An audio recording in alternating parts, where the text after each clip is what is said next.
appears that Tina Peters is on the run. Tina Peters, of course, is the MAGA-obsessed, conspiratorial Colorado County clerk who has been indicted on 10 charges that are criminal, decided that she was going to run to Vegas. Because, you know, that's what smart people do, right? Now, unfortunately for her, what goes to Vegas doesn't always stay in Vegas. The Colorado Sun reported on Thursday that a judge issued a warrant for Peters' arrest after she traveled outside of her home state without notifying the court, thereby violating the terms of her bond. Peters, of course, is known for her alleged attempts to break into the voting machines in Mesa County, Colorado after the 2020 election. Now, I love her excuse for it, but first, here's what she did. She is accused of turning off security cameras, granting unauthorized person access to voting machines, and then leaking voting data to fellow conspiracy theorists, thereby committing fraud, ironically. But wait, it gets better. Her excuse, she says she did it. She said she committed the fraud in order to prove that there was fraud. Hey guys, I committed the fraud in order to prove the fraud. Hey, oh my God, why are you arresting me? In fact, she was arrested. The Colorado court had indicted her on 10 criminal counts, 7 of which are felonies. This happened back in March. And yet she decided that the way for her to get out of that was to run for Secretary of State, to run for political office.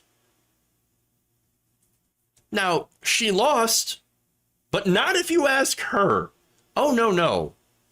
Apparently, she claims that her loss was illegitimate, because of course she did. I mean, it's only natural for her to do that, for her to say stuff like that. She doesn't believe the 2020 election was legitimate. She doesn't believe her own election was legitimate. Weird how she only, and it's not just her, it's all of these different people. They only challenge these elections when they lose. But when they win, golly gee, no, there's no problem. No voter fraud. Interesting. Now, while running for Secretary of State, the courts did allow her to travel outside of Colorado without permission. Her lawyer argued that it was necessary for her campaign. Well, I mean, how else are you going to go into these fundraisers and beg donors for money out of state? Of course.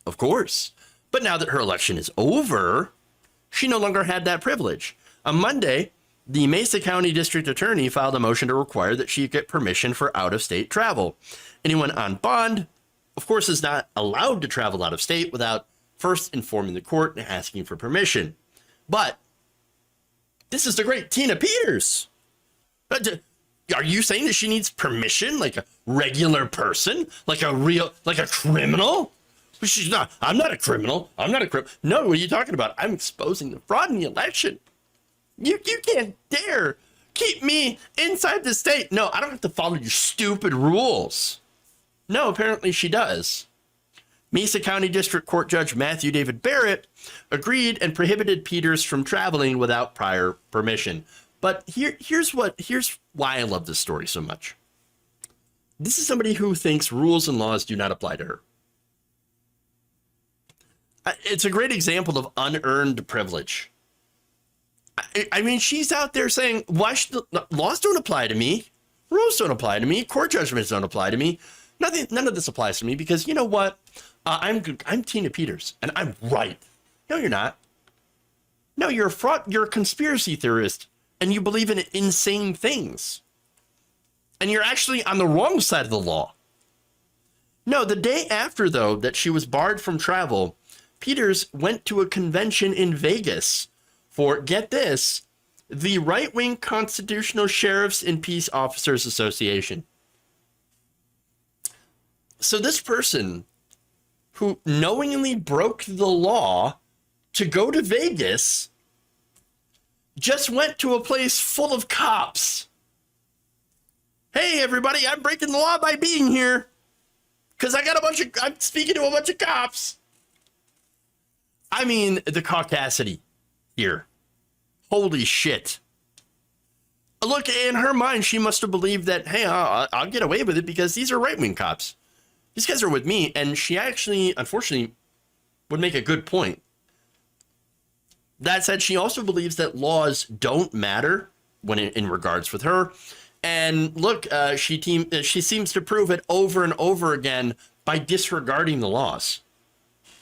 Understand that this is the kind of people that we're dealing with here. They don't care about the law. They don't care about due process. They don't care about justice. All they care about is advancing themselves.